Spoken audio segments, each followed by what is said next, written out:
Bonjour à tous, avec l'aide de Dieu, nous allons étudier le Rambam, les lois de Meïla, le 8e chapitre, qui est aussi la conclusion du livre de Avoda, le service dans le temple. Rappelons que Meïla, c'est lorsque quelqu'un il a un objet consacré, de l'argent qui est consacré, qui appartient au Hekdesh, Hekdesh un mot qu'on ne va pas traduire, donc qui appartient au temple, et il a utilisé pour ses besoins personnels, ça s'appelle Meïla. Dans cet esprit-là, donc on va nous apprendre dans ce chapitre-là différents sujets. Est-ce qu'il y a Meïla, est-ce qu'il n'y a pas Meïla? Perek Shmini Halacha Aleph. La première halacha nous parle donc des ouvriers. À savoir, en général, lorsqu'un ouvrier il travaille dans un champ avec des produits agricoles, il a le droit de manger des produits agricoles. La Torah dit Kitavo becherem re'echa vechalta anavim kenafshecha savecha. Lorsque tu vas travailler dans le vignoble de ton ami, tu vas pouvoir manger des raisins, d'où on apprend qu'on a le droit de manger des produits agricoles lorsqu'on est en train de travailler dans les produits agricoles, dans le champ de notre ami. Mais c'est Tavo Becherem Re'echa, la Torah dit, lorsque tu vas venir dans le vignoble de ton ami. Mais justement, vu que le Hekdesh n'est pas ton ami, c'est la raison pour laquelle on ne peut pas manger, ces ouvriers ne peuvent pas manger des produits agricoles lorsqu'ils sont en train de travailler dans le champ du Hekdesh. Donc des ouvriers qui sont en train de travailler dans un champ qui est consacré. Bien que les responsables qui leur ont dit de travailler dans ce champ-là, ils ont mis en condition qu'ils allaient les nourrir, mais le les ouvriers n'ont pas le droit de manger des figues sèches ou bien d'autres produits agricoles qui appartiennent au Hekdesh. Et s'ils vont manger, malo, ils sont coupables de Meïla. Et la Hekdesh, notenam de mezonot, c'est les responsables des biens consacrés, que sur le compte des biens consacrés du Hekdesh, vont les nourrir. Halacha bet. Cette halacha concerne, en ce qui concerne un animal qui est en train de fouler. La Torah, elle dit, lorsque l'animal va fouler, par exemple c'est un taureau ou une vache, qui va fouler donc par exemple des grains de blé, eh bien on n'a pas le droit de le museler. Il doit avoir la possibilité de manger de cette nourriture avec laquelle il est en train de travailler, qu'il est en train de fouler. Donc l'expression que la Torah emploie, c'est le tarsam shor bedisho. Tu ne vas pas museler un taureau lorsqu'il est en train de fouler, lors de son foulage. Mais ce que nous allons apprendre dans la Chabet, c'est uniquement bedisho dans son foulage. C'est quelque chose qui peut manger. Si c'est quelque chose qui ne peut pas manger, et bien dans ces cas-là, il n'y a pas d'interdit. On a le droit de le museler. Et en effet, dans le Hekdesh, on va le museler. Halacha bet, hadash bekashin et Hekdesh. Donc quelqu'un qui est en train de faire fouler son animal dans des vestes, donc dans les légumineuses du Hekdesh. Eh bien, il doit museler la vache. Shenema, car il est dit, l'otar som shor bedisho, la Torah dit, tu ne vas pas museler un taureau de son foulage. Dai sharaouilo, donc c'est un foulage qui lui convient, c'est quelque chose qu'il peut manger. Halacha gimel, en mechal limet hekdesh alamlacha, elamlaot. Cette halacha, elle parle des ouvriers qui ont travaillé donc pour les biens consacrés, pour le temple par exemple, et on veut les payer. On veut les payer avec un objet qui appartient au temple. Eh bien, la manière de le faire, ça va être non pas de leur donner un objet consacré directement, mais d'abord, ce que nous allons faire, c'est qu'on va prendre de l'argent, donc de l'argent qui appartient au temple, et on va le donner donc à quelqu'un d'autre que les ouvriers. On va lui dire, tiens, cet argent-là, par exemple, ces 100 euros-là, ça sera pour payer les ouvriers. Une fois que ces 100 euros-là sont devenus profanes, on va dire, voilà, ce vêtement, cet animal qui vaut 100 euros, devient profane, et cet argent à nouveau devient Hekdesh, devient consacré. Et à ce moment-là, donc l'objet il est devenu consacré. Une fois que l'objet il est devenu profane, une fois que l'objet il est devenu profane, à ce moment-là, on va le donner à l'ouvrier. Comme ça, les sages ont voulu. Ils n'ont pas voulu qu'on va prendre un objet qui est consacré, directement le donner aux ouvriers pour leur travail. Sur le texte, on ne rend pas profane un bien consacré en échange d'un travail que les ouvriers ont fait. Seulement comment on le fait? Elle a la maot. On le fait par de l'argent. Le Rambam m'expliquait que ça commence là. Un ouvrier qui a travaillé donc pour le Hekdesh, pour le temple, pour le bien consacré, la valeur d'un mané. Un mané, ça correspond à 100 dinars. On ne va pas lui donner un animal consacré ou bien un vêtement qui est consacré pour lui donner son salaire. Mais comment on va le faire? Ce qu'on va faire d'abord, c'est qu'on va le rendre profane. Ce bien consacré va devenir d'abord profane. Et une fois uniquement qu'il est profane, on va le donner à l'ouvrier. S'ils ont voulu donc lui donner un bien consacré plutôt que de l'argent. Mais non, cet animal-là, si c'est un animal donc, qui est apte, qui peut convenir à être acheté pour un sacrifice, ils peuvent, on peut tout à fait, s'ils veulent, le racheter après cet animal-là à 100 euros par exemple, à 100 dinarim, à un banet, donc pour pouvoir après l'offrir pour l'hôtel. Halacha dalet. Chez Bonim Bamigdash, encore donc une loi qui concerne donc les lois de Meïla. Lorsqu'on construit dans le temple, on ne prend pas des bois ou bien des pierres avec de l'argent du Hekdesh. De même, quand on ne le construit pas avec l'intention qu'il est déjà saint au fur et à mesure qu'on est en train de construire, ça c'est saint et encore. Non. Et la bonim hakol minachol. Tout ce qu'on construit, les pierres qu'on amène, les bois qu'on amène, la construction au fur et à mesure, tout reste profane jusqu'à la fin de la construction.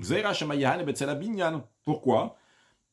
C'est un décret des sages de peur que quelqu'un va profiter de l'ombre de la construction, ou bien il va s'appuyer donc sur une pierre ou bien sur une poutre au moment où il est en train de travailler. Donc on ne veut pas qu'il va profiter par cela, donc il va être coupable de Meïla. Une fois que la construction sera finie, à ce moment-là, donc on rend profane donc, l'argent du Hekdesh sur le binyan pour cette construction. Donc on prend une valeur donc, d'argent du Hekdesh. Cette valeur-là, donc cet argent-là donc, va aller les choulin, va devenir profane. On paye les ouvriers, etc. Et à ce moment-là, donc ça va devenir Kodesh, ça va devenir saint. Non, le Rav nous dit qu'il y a des exceptions quand même. Si les trésoriers, ils ont besoin de bois pour des travaux donc du Hekdesh qui vont être juste pour un jour. Dans ces cas-là, on peut acheter donc ces bois ou ces pierres, etc., de l'argent du Hekdesh.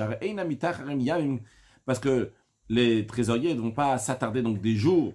Et c'est juste pour un jour le travail. Donc il n'y a pas de quoi que des chenach, ou on ne va pas faire un décret de quoi avoir peur. Que peut-être quelqu'un va s'appuyer sur ces bois, ces pierres, cette construction-là, et être coupable de Meïla, on ne s'inquiète pas de cela.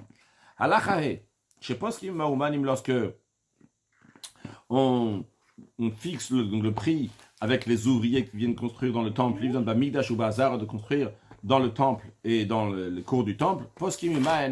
On fixe avec eux kar vekar ama bekar vekar sela. Tant et tant de coudées de travail pour tant et tant de sela. Un sela, ça correspond à 2 shkalim. En ce qui concerne une ama, ça correspond à 48 cm, les amot qu'on connaît. Mais attention, ici, on va parler d'autres amot. C'est-à-dire, ici, on va parler de 2 sortes de ama au singulier, amot au pluriel.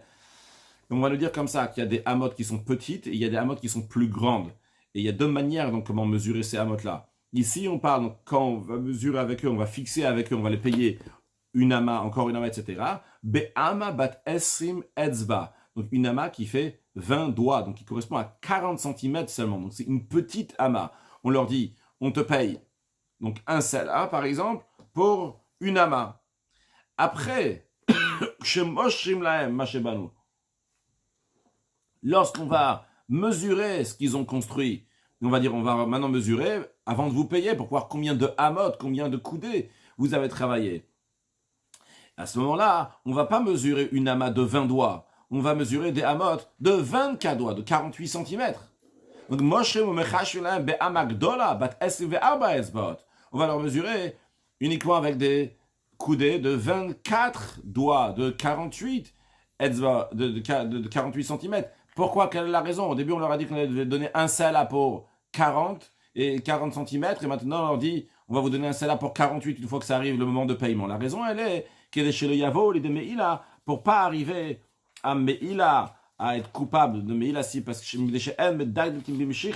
vu que on manque de précision dans les mesures, donc on a peur qu'on va mesurer 39, on va leur donner pour 40 cm. C'est la raison pour laquelle qu'on dit on vous paye pour 40 cm un sela, mais concrètement, on les paye pour 48 cm un sela. Le 48, c'est aussi qu'ils sont de 47 ou de 46. De toute façon, on n'est pas précis pour pas qu'ils arrivent à Meïla. À la Chavav. Le Ram nous dit qu'il y a une condition qui a été faite donc par le tribunal qui a stipulé que les Kohanim ont le droit de profiter du sel du Hekdesh et du bois du Hekdesh. Lorsqu'ils vont manger les sacrifices qui mangent par la part qu'ils ont reçue. Il y a des sacrifices donc, qui sont partagés par les Kohanim. Lorsque les Kohanim mangent ces sacrifices-là, eh bien, ils vont manger une partie, les parties qu'ils vont manger, ils vont pouvoir profiter du sel du Hekdesh, aussi bien du bois du Hekdesh, donc pour faire cuire la viande qu'ils ont reçue. Ils n'ont pas le droit de mettre du sel, le sel du temple, dans leur partie profane. C'est-à-dire, on a pris dans Massa Korbanot que quand ils mangent des sacrifices, ils doivent le manger de manière qu'ils vont être rassasiés. Et si la part qu'ils ont reçue dans le sacrifice n'est pas suffisante, ils vont rajouter, d'ailleurs, ils vont rajouter aussi donc du profane avec. Alors sur ce profane-là, ils n'ont pas le droit de rajouter du sel ou bien d'utiliser les bois du temple. Halacha Zayin, Melach Shal Gabea Ever, du sel qui se trouve sur un membre d'un sacrifice, qu'on a mis le sel dessus avant de le faire brûler sur l'autel. Si quelqu'un il s'en sert, Moalimbo il est coupable de Meila. Shal Gabea Kevesh, en ce qui concerne s'il y a du sel donc, qui est posé sur la rampe avant de monter à l'autel, Vesheal Rosh Hamizbeach, ou bien du sel qui se trouve sur le sommet de l'autel qui est là-bas donc pour saler les sacrifices, En Moalimbo, il n'y a pas l'interdiction de Meila. Halachachet, le Rambam conclut le livre de Avoda et les lois de Meila avec un message en lui disant il appartient à chacun de méditer les lois de la Sainte Torah et d'appréhender leur finalité selon ses moyens, selon sa compréhension. Lorsqu'il ne trouve pas de raison, il ne voit aucune cause à une certaine chose de la Torah. Il ne faut pas que ce soit léger à ses yeux. C'est une expression donc, que la Torah elle emploie, donc le Ram aussi l'emploie. Donc il ne s'aventure pas à monter vers Hachem de peur qu'il ne périsse. Il ne faut pas considérer en son esprit comme il considère les sujets profanes lorsqu'il s'agit des sujets de Dieu. Et regarde comment la Torah est très stricte concernant le détournement des biens consacrés. Si déjà en ce qui concerne des bois, des pierres et de la terre et des cendres,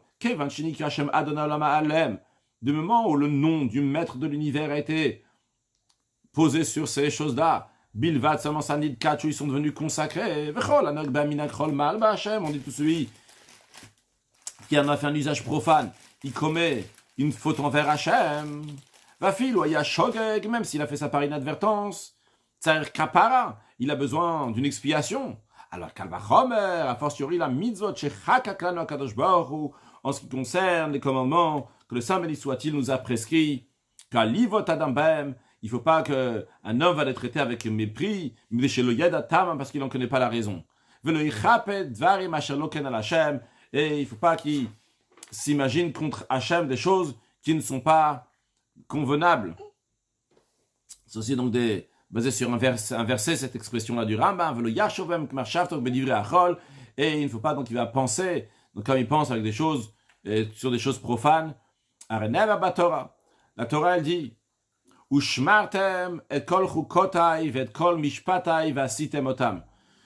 vous allez observer tous mes décrets, tous mes préceptes, vous les accomplirez. Le sage on dit, qu'est-ce que ce verset vient nous dire? C'est pour nous dire que les chukim, donc les décrets, ils vont avoir la même observance et le même accomplissement comme les préceptes de mishpatim qu'on comprend. Les chukim, c'est les lois qu'on ne comprend pas, qui sont au-delà de la compréhension, c'est un chok. Et les mishpat, c'est les lois qu'on comprend. Qu'est-ce que ça veut dire? Le asiya et la shmira, l'accomplissement et garder. Le Ram nous dit, asiya, l'accomplissement c'est quoi? Yedoua, c'est connu, Veshiya, c'est achukim. C'est donc d'exécuter les décrets, même quand on ne comprend pas. En concerne Shmira, donc garder l'observance, c'est quoi? Chez Iser, ça veut dire prêter attention. Veloïdam Eshem, Proutin, Minamishpatim. Et qui ne s'imaginent pas qu'ils sont moins importants que les préceptes. Vers Mishpatim, et la mitzvot jetaman galoi, vetovat asyatam balamazé yedoua. Le Ram nous dit, c'est quoi la définition de Mishpatim, des lois, du concept de Mishpatim? C'est des lois, des mitzvot, que les raisons est connues et l'utilité de leur accomplissement en ce monde est évidente. Qui gagnent comme par exemple Isur Gazel, ou Shfirut Damim, l'interdiction de voler, l'interdiction de tuer, Vekibud Avahem, respecter les parents. Les lois irrationnelles, au-delà de la compréhension, les décrets, et même Mitzvot Shentamat Galui, c'est les commandements dont les raisons ne sont pas connues. Amru Chachamim, et les sages ont dit, j'ai dicté pour toi des décrets et t'as pas le droit d'y questionner. Le mauvais penchant de l'homme trouble sa conscience en mettant des doutes en ce qui concerne ses commandements irrationnels. Et les nations du monde donc demandent des questions sur le peuple juif à cause de ces commandements-là. Qui gagne Isob Sachazir, comme par exemple l'interdiction de manger la viande de porc, ou Basabechala, l'interdiction de mélanger le lait et la viande, Ve'egla Arufa, et la génisse à la nuque brisée, ou Para Douma, et la vache rousse, Ve'saïra Mishtaleach, le bouc émissaire. Comment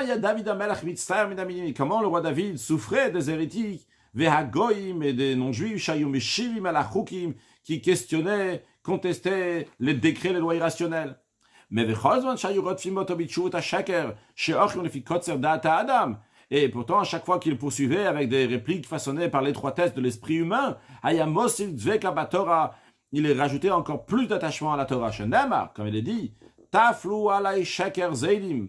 des orgueilleux inventent des mensonges contre moi. Mais Ani, moi, David Amel, de tout mon cœur, j'observe tes ordonnances. Dans le même contexte, il est dit, Kol mitzotecha emuna, tous tes commandements sont loyauté parfaite. Sheker dafun yozreni, eux me pourchassent sans motif, viens à mon aide.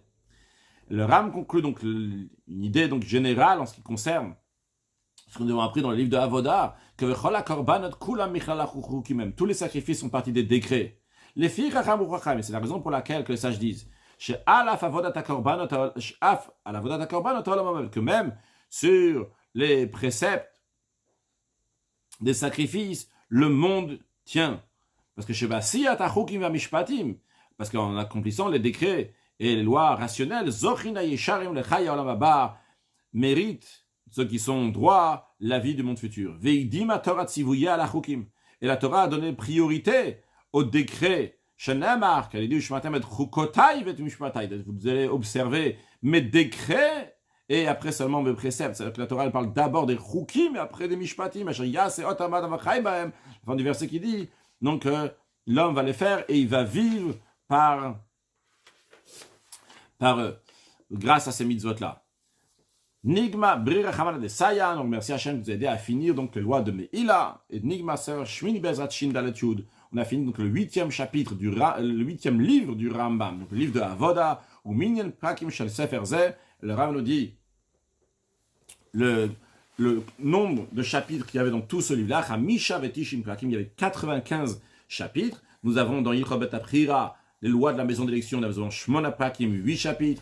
Puis après dans Yichot Klei Hamikdash, dans les lois des ustensiles du temple, nous avons eu Asara prakim, nous avons eu 10 chapitres. Dans Yichot Biat Hamikdash, les lois de l'entrée, la manière d'entrer dans le temple, Tisha prakim, nous avons eu 9 chapitres. Yichot Isur Mizbeach, nous avons eu Shiva prakim dans les lois, donc 7 chapitres, dans les lois donc des interdits, ces choses interdites à mettre sur l'autel. Ilchot Masa Korban dans la loi du rituel des sacrifices, Tisha Saprakim, 19 chapitres. Ilchot Midi Musaf Masara Prakim, la loi des sacrifices quotidiens et supplémentaires, 10 chapitres. Ilchot Psula Mugdashim, les lois des offrandes disqualifiées, Tisha Saprakim, 19 chapitres. Ilchot Avodat Yom Kippourim, Chamisha Prakim, les lois du sacrifice de Kippour, et de travail à Kippour dans le temple, 5 chapitres. Ilchot Meïla Shmona Prakim, les lois de Meïla que nous avons fini aujourd'hui, 8 chapitres. Pour conclure avec un mot de Chassidut, ici dans cette halakha, la dernière halakha, le Ram nous dit donc qu'il faut comprendre les lois de la Torah, les lois irrationnelles,